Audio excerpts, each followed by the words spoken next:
if you weren't allowed to teach anything, you weren't allowed to mention any gods or any beliefs or atheism, right, until they were 20. I think we see a different pattern. The human brain, when it's young, is a sponge. It has to be. It has to take in all the information. It has to trust its parents, its elders, to survive. Without question, don't touch the fire. Why not? Don't go near the cloak. Don't go near the wolf. Don't touch that spider with a red bit. Don't touch that. Why not? Just don't. There is a God. What? There is a God. And if you're bad, you go to hell. Okay? And if that's constantly confirmed, like all the other things, wolves eat you, black widows kill you, fires burn you, if it's given that same level of credence and truth, you're never going to get over it. It's going to be a lot harder to undo that. I think the myths came up, maybe, you know, often as a stopgap to knowledge until we find out more. You know, the Earth is flat. No, we've proved now. Okay, the Earth's not flat. We were wrong. Okay, but that's not personal. You don't take that personally. It doesn't affect you. It doesn't affect your afterlife. You know, and so they often want to hold on to that, right? But only because of the way they've been conditioned. We know it's fun to tell children there's a Santa Claus, and there's fairies at the bottom of the garden, and all these cute things. It's cute till they're 7 or 8. If they're 34, it's a bit embarrassing socially. This is my son. What's he doing? He's looking for fairies. Is he?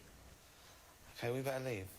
If you're born in India, you're probably a Hindu. If you're born in America, you're probably a Christian. If you're born in Pakistan, you're probably a Muslim. That's a coincidence, isn't it? That you're always born into the right God. Always. Isn't that lucky? I was born into the right God. All those others are going to hell. But I was born into the right religion. I'm going to heaven. It's strange that we hold on to these sort of medieval beliefs. You know, where did the universe come from? God made it. Which doesn't solve the problem for me. Because we straight away say, well, who made God? We're all born atheist, you know. And then that gets changed or enhanced. I mean, there shouldn't even be a word for atheism. It shouldn't exist. Shouldn't need it. There's not a word for not believing in fairies. You know?